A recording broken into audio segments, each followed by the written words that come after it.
In this talk, we're going to cover cardiovascular pearls of 2020. Now, the two topics where we've seen the most change recently in cardiovascular care are about troponins and who goes to the Cath lab, and really when do they go to the Cath lab. So we're going to go through 17 papers focusing for the most part on these two subjects. But let me give you the bottom line. When it comes to troponins, these third generation troponins are super sensitive, which creates a bunch of downstream effects and doesn't really change outcomes that matter. And when it comes to the Cath lab, who to take and when, outside of the setting of STEMI, there's not going to be any major clinical improvements in rushing to the Cath lab right away. Okay, so that's sort of the take-home points. And now let's go into the papers. The first question is all about troponin. What is new with troponins?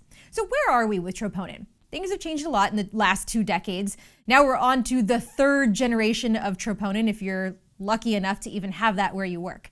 I don't have third generation troponin available to me. I have second generation troponin. I think that's true for most people in the United States, but outside of the US, these third generation troponins are becoming more and more common. So what's different about them? And what do we need to know as this starts coming down the pipeline?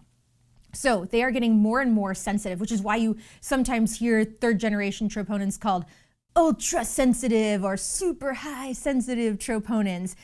And we know, with any test, as it's getting more and more sensitive, we kind of have a sense of what is going to happen. As a test becomes more and more sensitive, it's going to lead to more and more diagnosis, possibly overdiagnosis, more false positives, lower specificity, and probably an increase in all sorts of treatments and procedures as a result of this increase in sensitivity. So the interpretation of this third generation troponin is really the key thing. What do we do with this, and what do we not do with this?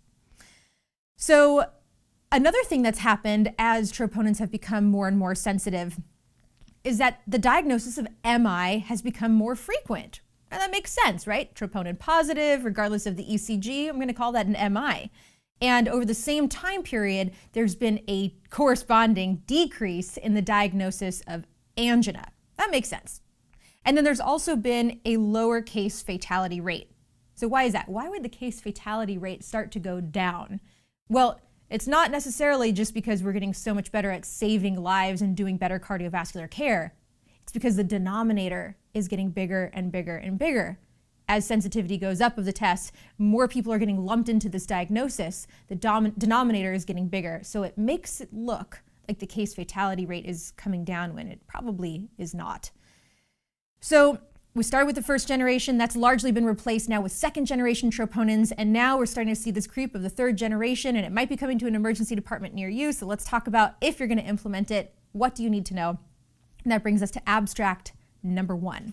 Abstract 1 really does highlight these real world effects that we see of just how non-specific it can be with these third generation troponin assays. And the first abstract is all about defining what is the upper limit of normal. So you have a test, right? The manufacturer creates this third generation assay, and they are going to give you an upper limit of normal.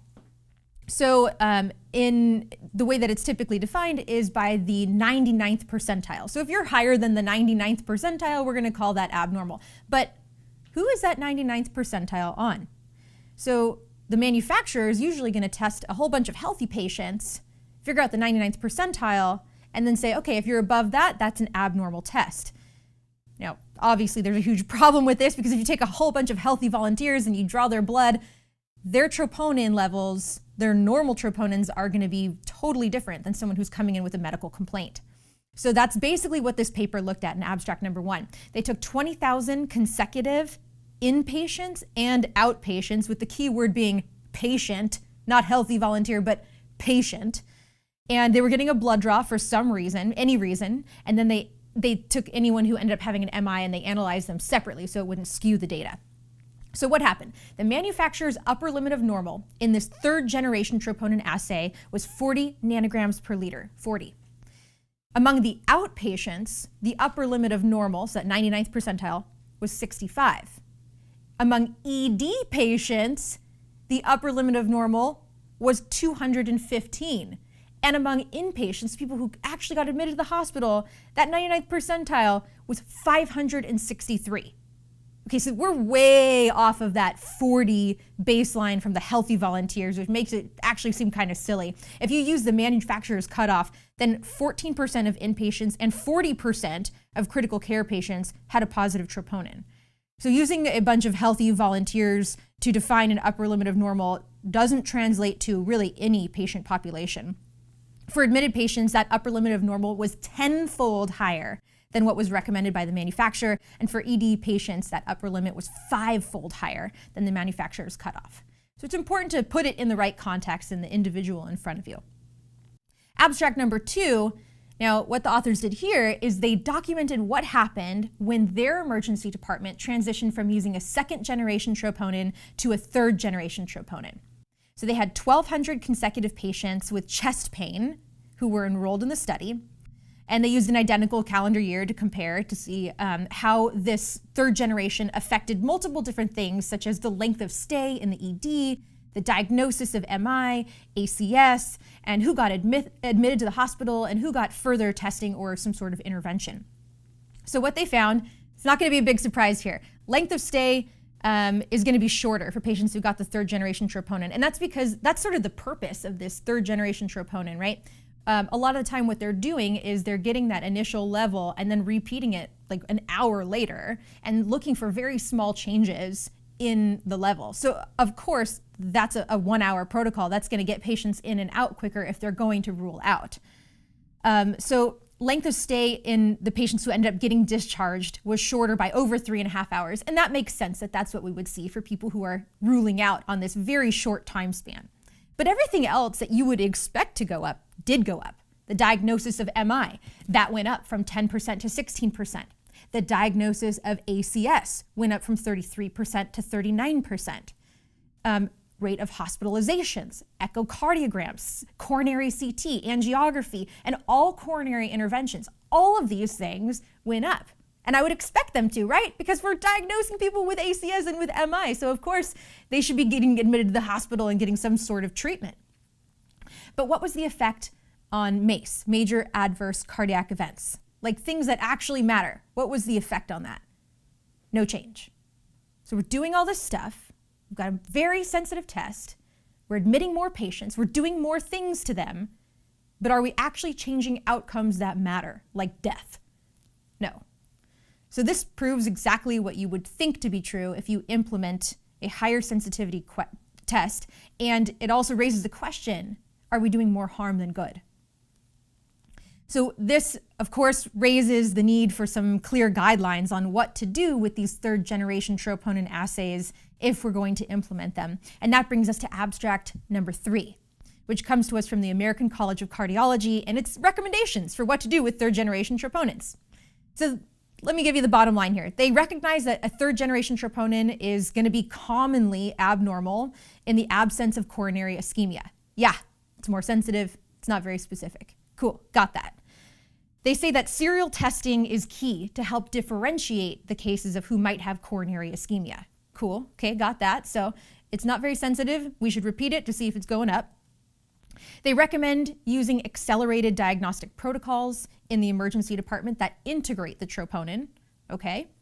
And they also say that the American Heart Association's recommendation for stress tests and imaging acute chest pain often results in over-testing with a low yield of positive findings. We know that as well. And it also leads to ED overcrowding, increased radiation exposure as patients are getting more procedures done, they're getting more coronary CT done, for example, and a low yield of findings, but a higher cost overall. So all of these things, they make sense. We would expect all these things to change. And the American College of Cardiology is recognizing that in these guidelines. So they say that troponin should be one of the tools that's used to help reduce and avoid unnecessary testing. And of course, as we know, care should be based on the individualized patient in front of you and based also on your particular population's risk factors. So this is going to bring us now to the topic of protocols. As they alluded to, we should be using some sort of accelerated diagnostic protocol or pathway. And abstract number 4 compares 2 accelerated diagnostic protocols. So this one's a little bit confusing, so bear with me. But there's 2 groups here. The first group got a 3rd generation troponin at time 0, and then 1 hour later. And then based on either the absolute number of the troponin, like if it's high, obviously you've not ruled out, you've ruled in. So if it's either just the absolute number or the rise or the change in that number, that would lead you to rule in, or rather not rule out. So that's group 1, time 0 and 1 hour. Then we have group 2, where patients got a time 0 and a 3-hour repeat of their 3rd generation troponin. And what was different, other than just the 3-hour instead of 1 hour timeline, is that below a certain cutoff, they didn't allow the clinician to see what that absolute number was. So if that number was below 29, then it just reported it as less than 29. So didn't report a specific number.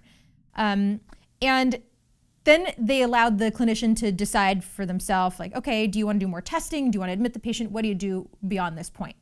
So it's a little bit weird, but essentially they're trying to show 2 pathways, one that's a little bit more nuanced and looks at these really tiny changes in the troponin level, and another one that's more similar to what I currently do with a second generation troponin test, and probably what a lot of you are comfortable with doing as well. So what were the results here between these 2 groups, these 2 different diagnostic pathways? No significant difference in the clinical outcomes. So both of them had less than 1% MIs in both groups. And the 1 hour group, of course, they were discharged more rapidly than the 3-hour group. And they also had less functional cardiac testing because their pathway was just you admit them or you send them home. And the 3-hour one, there was a little bit more discretion. And so they actually got more testing in that group. So now abstract number 5, it's sort of the big one here. We're going to talk about one of the most important studies that's on this subject of 3rd generation troponins, and it's called the High Stakes Trial. It was published in August of 2018, and stakes is not like, you know, like a delicious steak dinner or like high stakes, like high roller. It's stakes like STEACS. So ST elevation ACS. That's where they're getting high stakes. So they asked the question that actually matters here, which is, does implementing 3rd generation troponin actually save lives? So that's an outcome that we really care about, right? Do people survive more often than die because we identified this, this MI that otherwise may have been missed? So they're looking at subsequent MIs and cardiovascular deaths. This was a randomized control trial of over 48,000 patients in Scottish hospitals. So that's very robust. Thank you to the Scots. All patients in this study got both an old and a new assay drawn at the same time. And for the first 6 months of the study, the clinician only saw the old troponin assay result. And the second 6 months, they only saw the new assay result. So what they found, abnormal results increased from 18% to 21.5%. That maybe sounds like not a huge increase, but when you have numbers of patients, you know, almost 50,000 patients enrolled, that's actually a very significant number of patients who end up having a different diagnosis and a different treatment plan. So of course, along with that, the diagnosis of MI increased, cardiac procedures increased, including PCI, percutaneous coronary intervention, and CABG. And that increased, PCI and CABG rates went up from 5% to 7%. Medical interventions also went up, so things like starting antiplatelets and starting statins. But the primary outcome, death, that did not change. So are we doing more harm than good with these new troponin assays? So one of the things the authors did here that was very interesting is they used sex-specific cutoffs for troponin. So earlier I talked about that study where the cutoff was just 40. Now, one of the authors had published an earlier study that noted this difference in troponins between men and women.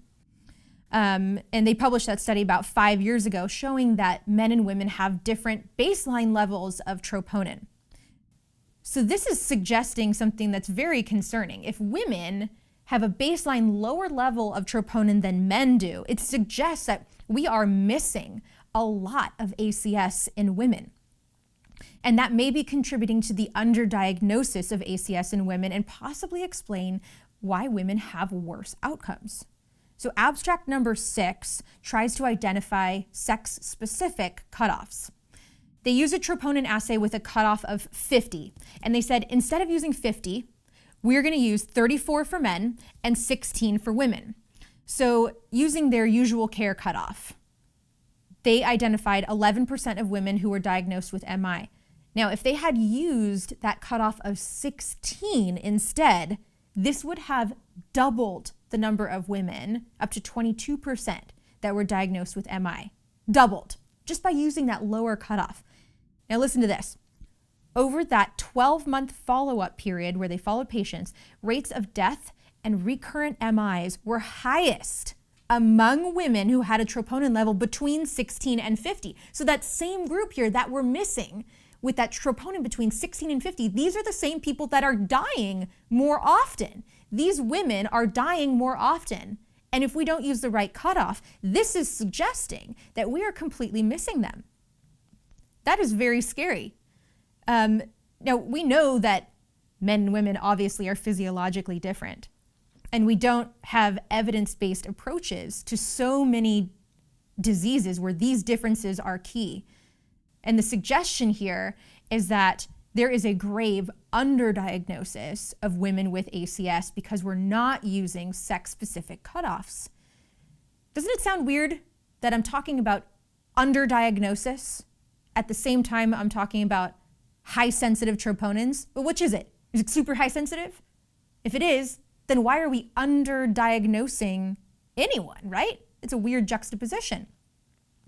So let's talk about abstract 7, which lays out exactly what overdiagnosis clinically means.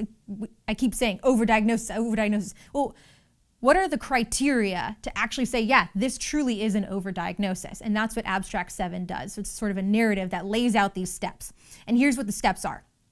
If it's going to be considered an overdiagnosis, the following criteria should be met. The first one is that there's potential for increased diagnosis. So we have a test that's more sensitive than a prior test, for example. That's 1.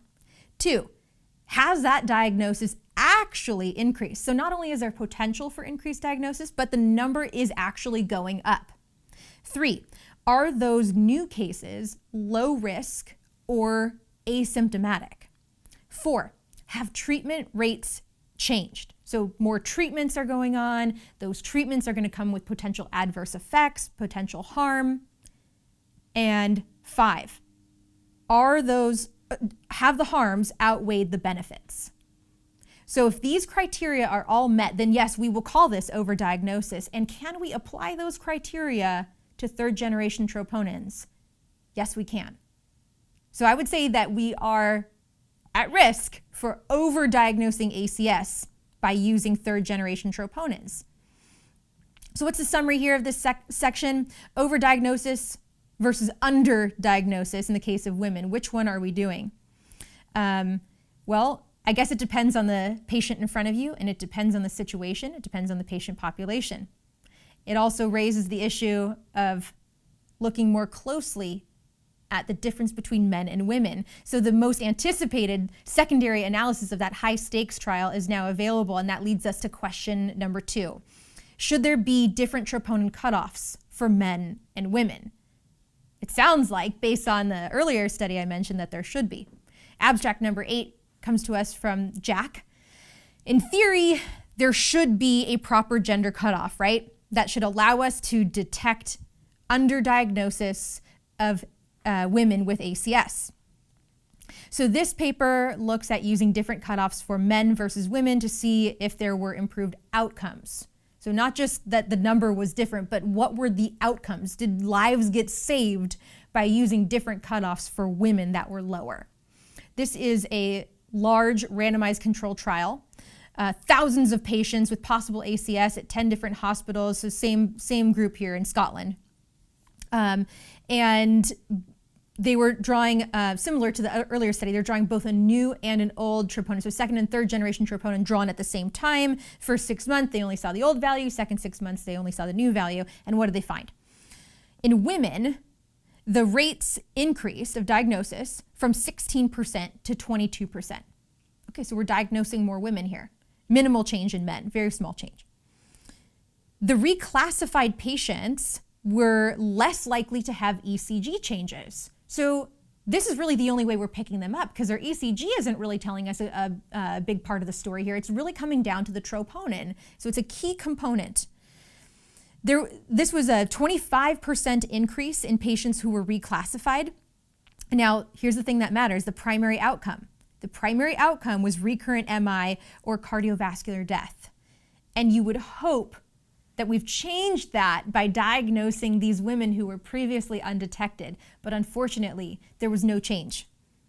I find this to be incredibly disappointing, because you would think that we're saving more lives, that the smaller, more subtle difference of all these women that we're missing, that we're actually saving their lives by detecting this undetected group. But unfortunately, this paper didn't show that. So I think that's a total bummer.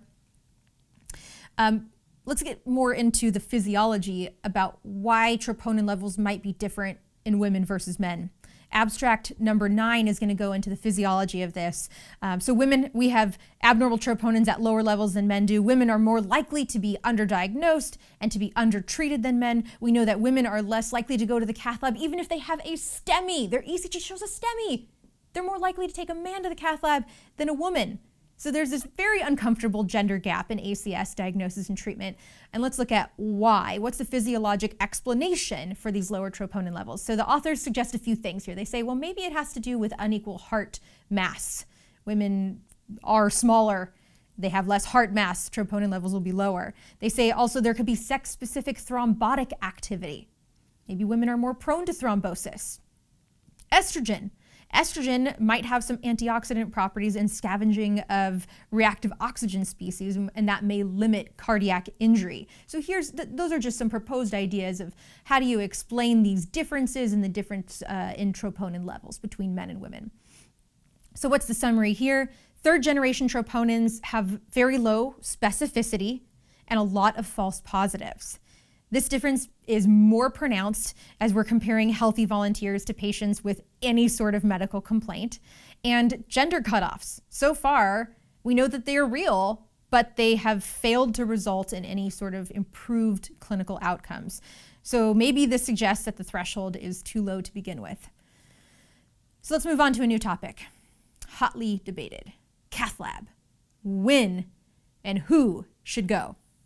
The next question is, other than STEMI, right? Because we all agree STEMI is going to go to the cath lab. So outside of STEMI, when is immediate emergent cath referral potentially beneficial? And recently there's been several important RCTs on the topic of who to take to the cath lab and how quickly they need it. So the first 2 studies are going to look at outcomes of early versus delayed PCI in NSTEMI patients. Abstract number 10. Looks at the question, does early cath lab for NSTEMI improve outcomes? So we're all used to treating NSTEMIs. We call the cardiologist, we start them on medications, and they usually take them to the cath lab, I don't know, within a day or so. But this study's saying, hey, what if we take those NSTEMI patients and we treat them like STEMIs, and we basically get the cath lab ready and they go straight up and they get cathed right away? Does this improve any outcomes? So this was a multi-center randomized control trial in Denmark of over 500 suspected ACS patients, either based on ST depressions, on their ECG, or a positive troponin. And they were randomized to either basically treating them like a STEMI and going to cath lab right away, or a delayed cath, and a delayed meant within 48 hours. So they still went, but just later. And their result, unfortunately, no improvement in the composite outcome or in all-cause mortality. So no change. I'm sure the cardiologists are celebrating. Hey, we don't have to rush in. We can finish our coffee and, for that matter, our lunch, our dinner, our breakfast the next day before we take the patient to the cath lab. So abstract number 11 is a very similar study with a very similar outcome. It's just bigger, and they followed patients for longer. So in that study, they followed over 2,000 patients, and they followed them for over 4 years. And their primary outcome was death, non-fatal or recurrent MI, or readmission for ischemia or heart failure. And they also showed no benefit to going to the cath lab earlier. But one thing that is of note is that when they did the subgroup analysis, there are some patients who really may benefit from going sooner, and this kind of needs to be figured out in more detail, but patients who are higher risk based on something called the GRACE score. So if you're not familiar with the GRACE score, it's just a way of risk stratifying ACS patients. And it looks at a number of different factors. You punch them into the calculator, it pops out a score. And if your score was high, then there may be a benefit to early cath in that subgroup. And we're going to see that in a couple of the other studies as well. Okay, so those two studies basically said if you have an NSTEMI, we don't need to rush you to the cath lab right away. Going within 48 hours is probably fine. But now it's going to get a little bit weird, as it can, as we look at meta-analyses. So the next 4 abstracts are examples of the utter confusion that ensues with meta-analyses. They include different number of trials, they show different outcomes. 2 of them find borderline differences in mortality with early versus delayed cath. 2 of them found no difference. 1 of them found that the early approach saved lives, but the immediate approach didn't. Overall, none of these findings are consistent across all of the analyses. So it's just sort of a fun exercise in the chaos of meta-analyses. But one running theme is that those high-risk, high GRACE score patients probably are a subgroup that may benefit from early cath. So we'll just keep that in mind as we go through this. So abstract 12 is our first meta-analysis. It shows a trend toward lower mortality and improved composite endpoint in patients who got early cath, so within 24 hours rather than 72 hours. And their composite endpoint was all-cause death, recurrent MI, or myocardial ischemia. But then we have abstract number 13, another meta-analysis that shows lower rates of major adverse cardiac events, MACE, but no difference in all-cause mortality, cardiovascular mortality, or MI, and that sort of doesn't make any sense because MACE should be kind of crossing over with a lot of those same outcomes. Abstract 14 is another meta-analysis. They put people into 3 categories, either immediate cath, meaning like within 2 hours, like right away, versus early, within 24 hours, or delayed. And they showed a benefit in early when compared to delayed, but not immediate. So okay, so in this meta-analysis, if we're even going to believe it because they're sort of all over the place, maybe there's a benefit in going within 24 hours. Maybe that's better than going within like 48 or 72 hours. I don't know. And then the last meta-analysis showed no mortality benefit in early versus delayed invasive strategy, except in those high-risk, high GRACE score patients. Okay, what do we do with all these meta-analyses? Well, not a lot, because when meta-analyses don't agree, it means that an intervention is probably unproven. So provider judgment rules here, and keep in mind the implicit bias, though, of gender differences. But it's really going to come down to your individual assessment, your conversation with your cardiology consultant, because these meta-analyses are all over the map, and they don't really agree with each other very well. The next question is about the patients with ROSC. So return of spontaneous circulation. Should ROSC patients undergo coronary cath? Now, I'm not talking about ROSC with a STEMI, because I think we all agree STEMI is going to go to the cath lab. ROSC, no STEMI. What do you do with this patient? There's a lot of debate about this subject. Should they go to the cath lab? If they should, when?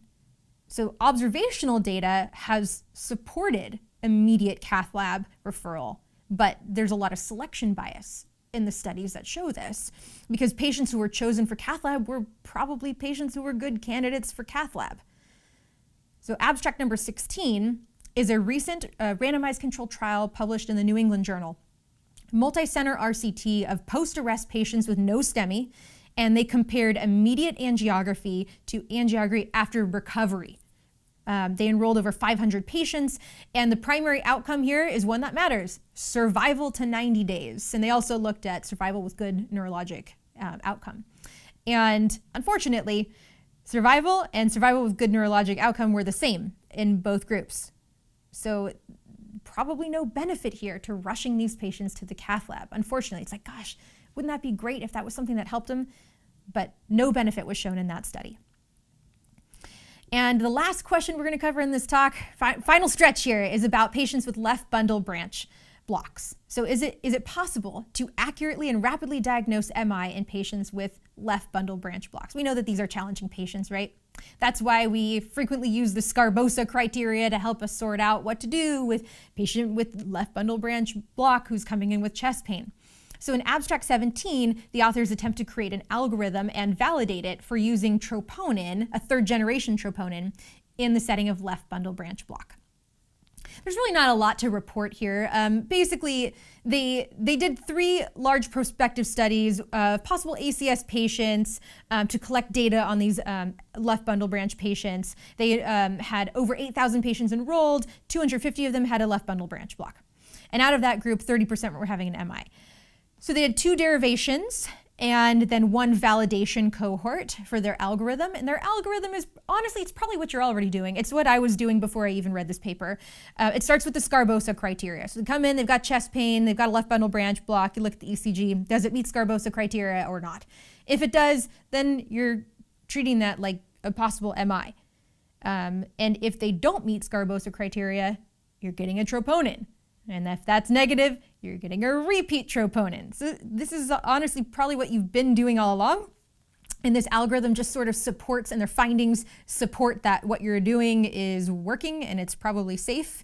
And yeah, so nothing really revolutionary there. If you're using a second generation troponin, this is probably very much applicable, although that wasn't the exact study population. But in their validation, this algorithm identified 29 out of 30 MI patients who had an underlying left bundle branch block. So what is the summary? What are the key points that you need to remember from all of this? We covered a lot.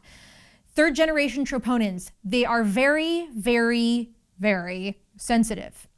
The 99th percentile, which is often used for that upper limit of normal, if you define that upper limit of normal on healthy patients, that's not really applicable to patients who are coming in with a medical complaint.